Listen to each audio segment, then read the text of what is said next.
मेरा सवाल है कि अगर एक मुस्लिम लड़का और एक हिंदू लड़की शादी करे और अगर ऐसा हो कि वो मुस्लिम लड़का हिंदू लड़की के घर में नमाज पढ़े और वो हिंदू लड़की उसके घर में जाकर पूजा भी करे, तो ये क्या जायज़ है या नाजायज़ है?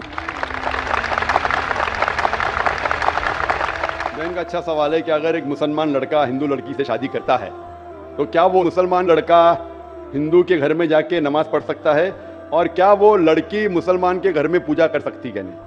सबसे पहले कुछ शराइत है हर चीज़ के। आप अगर गाड़ी रखेंगे और गाड़ी का एक पहिया रखेंगे, साइकिल का एक पहिया रखेंगे, ट्रैक्टर का, तो गाड़ी चलेंगी क्या? नहीं चलेगी। या चारों साइकिल कर दो या चारों ट्रैक्टर कर दो। इसीलिए कुरान की आयत है सूरह बकरा की सूरा नंबर 2 आयत नंबर 221 में अल्लाह ताला फरमाते हैं कि आप मुशरिका से शादी नहीं कर सकते जब तक वो ईमान न लाए। मतलब जो गैर मुस्लिम है और शिरक कर रही है उससे आप शादी नहीं कर सकते जब तक वो ईमान ना लाए। और एक ईमान लाने वाली औरत चाहे कितनी भी बदसूरत हो वो एक मुशरिका से बेहतर है। और आगे आयत कहती है कि लड़कियां मुशरिक लड़के से शादी नहीं कर सकती जब तक वो ईमान ना लाए। एक मोमिन आदमी चाहे कितना भी बदसूरत हो वो बेहतर है बनिस्बत जो शिरक करता है। इसकी वजह यह है कि इस्लाम में लिखा है कि अगर आप खुदा के अलावा किसी को और पूछते हैं, किसी और की इबादत करते हैं, ये सबसे बड़ा गुनाह है।